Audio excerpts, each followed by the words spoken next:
እሺ የቱርክና የኢትዮጵያን ጦርነት እናያለን ዛሬ። እንግዲህ ኦቶማን ቱርኮች እንደምታውቁት በጣም ዓለም ላይ ኤግዚስት ካደረጉት ግዙፍ ኢምፓየሮች ውስጥ አንዱ ነበሩና ላይክ ይሄ ኢሮፕን ብቻ አልነበረም አታክ ያደረጉት ከኢሮፕ በመሻገር ወደ ሚድል ኢስትም ያለውን የንግድ ትሬድ ወይም ደግሞ ይሄ ግዙፉን የሆነውን የንግድ እንቅስቃሴ ለመቆጣጠር ወደ ቀይ ባህር ሰርጥ በመጠጋት በስተመጨረሻም ወደ ቀይ ባህር ሰርጥ ሲጠጉ እንግዲህ ለዚህ ትልቁ ለማሲቡ የቱርክ ወረራ ትልቅ አደጋ ውስጥ የገባችው የኢትዮጵያ ኤምፓየር ወይም ደግሞ የክርስቲያን ሃይላንድ ኪንግደም የምንለው የ16ኛው ክፍለ ዘመን ኢትዮጵያ ናት ማለት ነው። እንግዲህ ብዙ ጥንቅጦች የነበሩት የ16ኛው ክፍለ ዘመን የኢትዮጵያ ሂስትሪ አሁንም ትልቅ የሆነ ማሲቭ የሆነው ጥንቅጥ የፈጠረው የኦቶማን ቱርኮች በሬድ ሲ ሰርጥ በመከተል ወይ ደግሞ ይሄ የቀይ ባህርን ጫፍጫፍ ቦታዎች ይሄ ኮስታል ኤሪያዎችን በመመርኮዝ ቀጥታ ዲፕ ወደ ኢትዮጵያ የገቡበት ጊዜ ነበር። እንግዲህ የዚህ 16ኛው ክፍለ ዘመን ጊዜው የኢትዮጵያ ሊደር የነበረው ወይ ደግሞ የክርስቲያን ሃይላንድ ኪንግደም መሪ የነበረው ኢምፔሪየር አጼ ሰርጸ ድንግል ወይ ደግሞ አጼ ሰርጸ ድንግል የምንለው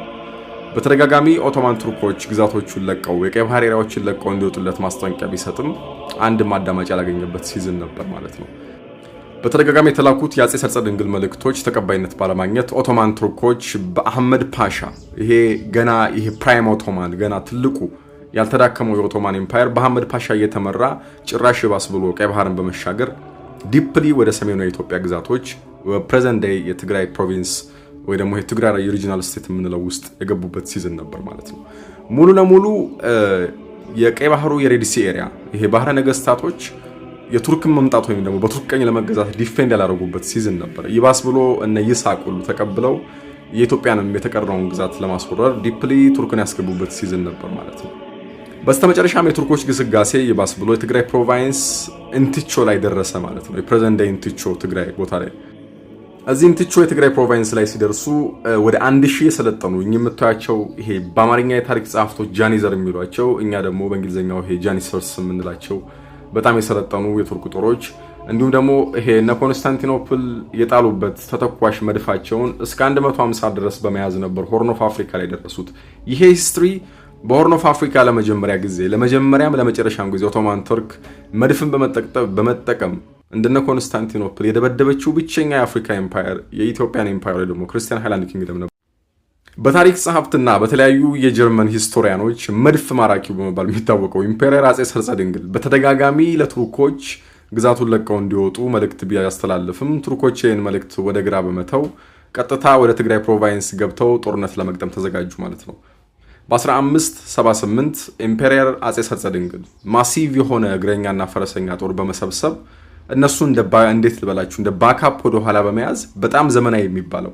በጥንቱ በኤንሸንት የኢትዮጵያን ሂስትሪ ውስጥ የኢትዮጵያ እነ ኤዛና የመሳሰሉ እነ አላጽባሃ ካሌብ እነ የመንን ሄማሪያትን ያንበረከኩበት ከዛም በኋላ ደግሞ እነ ኤዛና የኩሽ ኪንግደምን በመውጋት እስከ ሳውዘርን ኢጂፕት ድረስ አንዳንድ ጸሐፍት እንደሚሉት ጥቋቁር ገቨርነሮች ግብፅን ዶሚኔት ያደረጉበት የኢትዮጵያ ኤላይት ፎርስ በመባል የሚታወቀው የጨዋ ሚሊተሪ ወይ ደግሞ ፕሬዘንት ዴይ ስፔሻል ፎርስ የምንለው አይነት ጦር አልነበራቸው እነኚህ ይሄ የክርስቲያን ሃይላንድ ኪንግደሞች እና ስለዚህ ይሄንን ስፔሻል ፎርሳቸውን ነበር ባትል ኦፍ ኢንቲቾ ላይ የሰለጠኑ 1000 ጃኒዘር ጦራቸውን ስፔሻል ኤላይት ፎርስ የምንለውን የጨዋ ጦር ያጋጠሙት። የጨዋ ሚሊተሪ ፎርስ በኢምፔሪየር አጼ ሰርጸ ድንግል ፊት ለፊት ፍሮንት ላይ መሪነት በመግጠም እስከ አሉላ አባነጋ የመጀመሪያው የአፍሪካ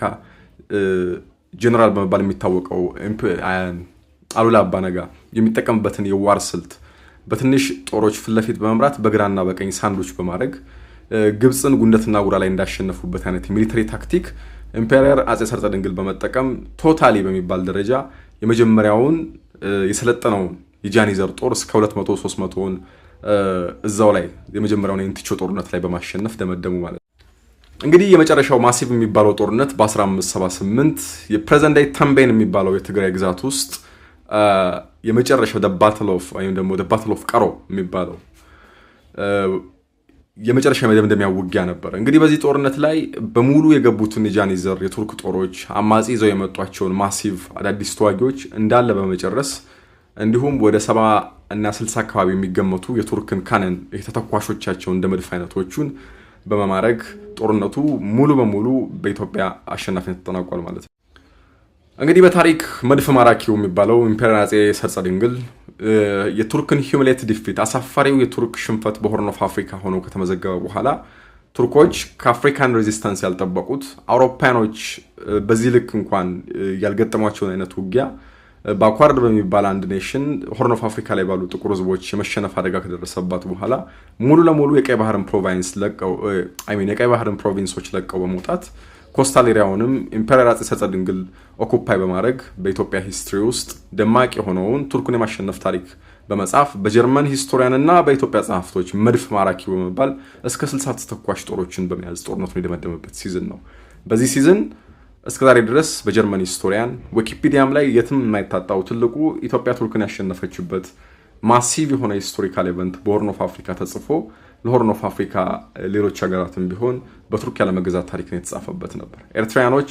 የተወሰነ ጊዜ በቱርክ ቀኝ ቢገዙም ነገር ግን ኤርትራያንም ከቀኝ ግዛት ከቱርኮች ቀኝ ግዛት ያላቀቀ ብቸኛው መሪ ኢምፔሪየር አጼ ሰርጸ ድንግል ኦፍ ጎንደር ነው። መቻችሁ